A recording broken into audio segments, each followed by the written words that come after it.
ಯುದ್ಧ ಯಾಕೆ ನಿಲ್ಲಬೇಕು ಅಂತ ಹೋದರೆ ಭಾರತದ ಕಡೆಯಿಂದ ನೂರಾರು ಕಾರಣಗಳ ಪಟ್ಟಿನೇ ಇದೆ ರೀ.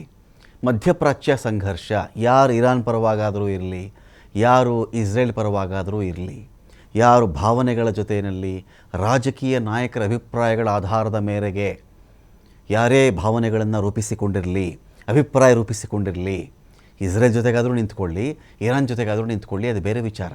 ಯುದ್ಧ ನಿಲ್ಲದೇ ಇದ್ದರೆ ಪ್ರತಿಯೊಬ್ಬರ ಮನೆಗೂ ಯುದ್ಧದ ಬಿಸಿ ತಟ್ಟುತ್ತೆ. ಆಲ್ರೆಡಿ ತಟ್ಟುಬಿಟ್ಟಿದೆ ಅನೇಕ ಮನೆಗಳಿಗೆ. ಭಾರತಕ್ಕೆ ಏನ್ರಿ ಪ್ರಾಬ್ಲಮ್ಮು? ಇರಾನ್ ಇಸ್ರೇಲ್ ಯುದ್ಧ ಮಾಡಿಕೊಂಡ್ರೆ ಅಂತ ಪ್ರಶ್ನೆ ಬಂದಾಗ ನೋಡಿ, ಜೀವನ ಅವಶ್ಯಕ ಪದಾರ್ಥಗಳ ಬೆಲೆ ಗಣನೀಯವಾಗಿ ಏರ್ತಾ ಇದೆ. ಗ್ಯಾಸ್ ಸಿಗ್ತಾ ಇಲ್ಲ ನಿಮಗೆ, ಬೆಲೆ ಏರಿಕೆ ಆಗುತ್ತೆ, ಇನ್ಫ್ಲೇಷನ್ ಆಗುತ್ತೆ, ಕುಟುಂಬಗಳ ದೈನಂದಿನ ಖರ್ಚು ಗಣನೀಯವಾಗಿ ಹೆಚ್ಚಳ ಆಗುತ್ತೆ. ಒಂದು ಮನೆ ಒಂದು ದಿನಕ್ಕೊಂದು ಬಜೆಟ್ ಅಂತ ಇರುತ್ತೆ ರೀ. ಮನೆಯದು ಒಂದು ಮನೆಗೆ ಒಂದು ದಿನದ ಬಜೆಟ್ ಅಂತ ಇರುತ್ತೆ. ಹಾಲಿಗೆ ಇಷ್ಟು ಬೇಕು, ಆಹಾರಕ್ಕೆ ಇಷ್ಟು ಬೇಕು, ತಿಂಡಿಗೆ ಇಷ್ಟು ಬೇಕು, ಸ್ವಲ್ಪ ಹಣ್ಣುಗಳಿಗೆ ಇಷ್ಟು ಬೇಕಾಗುತ್ತೆ, ತರಕಾರಿಗೆ ಇಷ್ಟು ಬೇಕಾಗುತ್ತೆ, ಟ್ರಾನ್ಸ್ಪೋರ್ಟ್ಗೆ ಇಷ್ಟು, ಪೆಟ್ರೋಲ್ಗೆ ಇಷ್ಟು ದುಡ್ಡು ಬೇಕಾಗುತ್ತೆ, ಬಸ್ ಚಾರ್ಜ್ಗೆ ಇಷ್ಟು ಬೇಕು, ಮೆಟ್ರೋಗೆ ಇಷ್ಟು ಬೇಕು ಅಲ್ವಾ?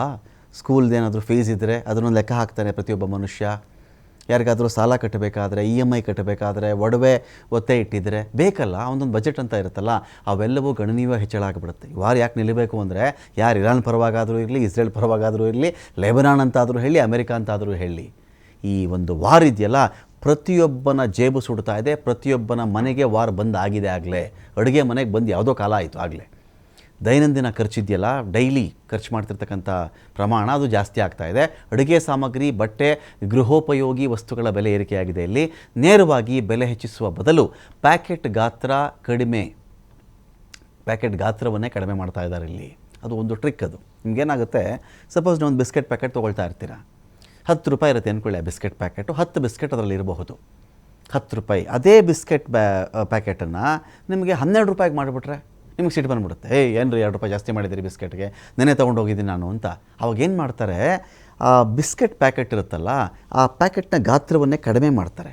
ಬಿಸ್ಕೆಟ್ 10 ಇರುತ್ತೆ, ಆ ಬಿಸ್ಕೆಟ್ನ ತೂಕದ ಪ್ರಮಾಣ ಏನು ಮಾಡಿಬಿಡ್ತಾರೆ, ಕಡಿಮೆ ಮಾಡ್ತಾರೆ. ಫೀಲ್ ನಿಮ್ಗೆ ಹಾಗೇ ಇರುತ್ತೆ.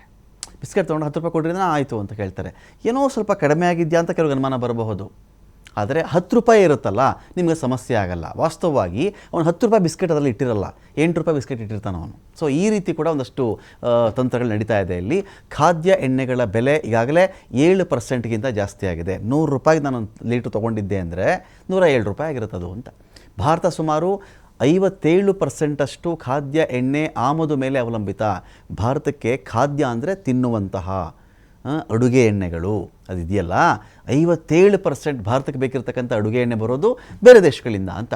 ಸೋಪ್ ಆಗಲಿ, ಟೂತ್ಪೇಸ್ಟ್ ಆಗಲಿ, ಬಿಸ್ಕೆಟ್ ಸೇರಿದಂತೆ ದೈನಂದಿನ ವಸ್ತುಗಳ ಬೆಲೆ ಏರಿಕೆ ಆಗುತ್ತೆ. ಪೇಂಟ್, ಜವಳಿ, ವೈಯಕ್ತಿಕ ಆರೈಕೆ ಉತ್ಪನ್ನಗಳ ಬೆಲೆ ಕೂಡ ಏರಿಕೆಯಾಗುವಂಥ ಚಾನ್ಸಸ್ ಇದೆ ಇಲ್ಲಿ. ಗ್ರಾಹಕರಿಗೆ ಪರೋಕ್ಷವಾಗಿ ಬೆಲೆ ಏರಿಕೆ ಹೊಡೆತ ಆಗುತ್ತೆ ಅಂತ. ರಫ್ತು ಆಮದಿಗೂ ದೊಡ್ಡ ಕಂಟಕ ಇದು. ಅಲ್ಲಿಂದ ಬರಲಿಲ್ಲ, ಅದು ಓಕೆ, ಅದೊಂದು ಓಕೆ ರೀ, ಆಯ್ತು, ಏನೋ ಬರ್ತಾ ಇಲ್ಲ, ಏನೋ ವ್ಯವಸ್ಥೆ ಮಾಡ್ಕೊಳ್ಳೋಣ ಅಂದರೆ ನಾವು ಉತ್ಪತ್ತಿ ಮಾಡಿದ್ದೀವಲ್ಲ, ನಮ್ದು ಯಾರೋ ಕೊಂಡ್ಕೊಳ್ಬೇಕಲ್ಲ, ಅದಕ್ಕೂ ತೊಂದರೆ ಇಲ್ಲಿ ಅಂತ. 48 ಶತಕೋಟಿ ಡಾಲರ್ ವ್ಯವಹಾರ ಹೊಂದಿರೋದು ಭಾರತ. ವೆಸ್ಟ್ ಏಷ್ಯಾ ಮಾರುಕಟ್ಟೆಯಲ್ಲಿ 48 ಶತಕೋಟಿ ಡಾಲರ್ನ ಮಾರ್ಕೆಟ್ ಭಾರತಕ್ಕೆ ಇದೆ. ಅಂಥ ವ್ಯವಹಾರವನ್ನು ಭಾರತ ಮಾಡುತ್ತೆ. 14% ರಫ್ತು ಮಾಡುತ್ತೆ, 20.9% ಆಮದು ಮಾಡಿಕೊಳ್ಳುತ್ತೆ ಭಾರತ. ಬಾಸ್ಮತಿ ಅಕ್ಕಿ, ಟೀ ರಫ್ತು ಮಾಡುತ್ತೆ, ಅದರ ಮೇಲೆ ಪರಿಣಾಮ ಆಗ್ತಾ ಇದೆ. ನಮ್ಮ ಚಹಾ, ನಮ್ಮ ದೇಶದಲ್ಲಿ ಬೆಳೆಯುವಂಥ ಚಹಾಗೆ ಬಹಳ ಬೆಲೆ ಇದೆ, ಕಾಫಿಗೆ ಒಳ್ಳೆ ಬೆಲೆ ಇದೆ. ಬಾಸ್ಮತಿ ಅಕ್ಕಿ ಆ ಕಡೆಲ್ಲ ಬಿರಿಯಾನಿಗೆ ಬಳಸ್ತಾರಲ್ಲ ಮಧ್ಯಪ್ರಾಚ್ಯದಲ್ಲಿ, ಬಹಳ ಡಿಮ್ಯಾಂಡ್ ಇದೆ. ಅಲ್ಲೂ ಕೂಡ ದಿನನಿತ್ಯದ ವಸ್ತುಗಳ ಇನ್ಫ್ಲೇಷನ್ ಜಾಸ್ತಿ ಆಗಿದೆ ಅಲ್ಲಿ. ಆಭರಣ, ಮುತ್ತು, ರತ್ನ ವ್ಯವಹಾರಗಳು ಕೂಡ ಕುಂದುಬಿಟ್ಟಿದೆ ಇಲ್ಲಿ. ಕೊಲ್ಲಿ ರಾಷ್ಟ್ರಗಳ ಜೊತೆಗೆ ವ್ಯಾಪಾರ ಸ್ಥಗಿತವಾಗಿದೆ. ಯಾರೇನೇ ಮಾತಾಡಿಕೊಂಡ್ರು, ಇಸ್ರೇಲ್ ಜೊತೆಗೆ ರಕ್ಷಣಾ ವ್ಯವಹಾರ ಏನೇ ಇದ್ದುಕೊಳ್ಳಿ, ಕೊಲ್ಲಿ ರಾಷ್ಟ್ರಗಳು ಇದೆಯಲ್ಲ ಮಧ್ಯಪ್ರಾಚ್ಯ, ಇದು ಭಾವನೆಗಳ ವಿಚಾರ ಬೇರೆ.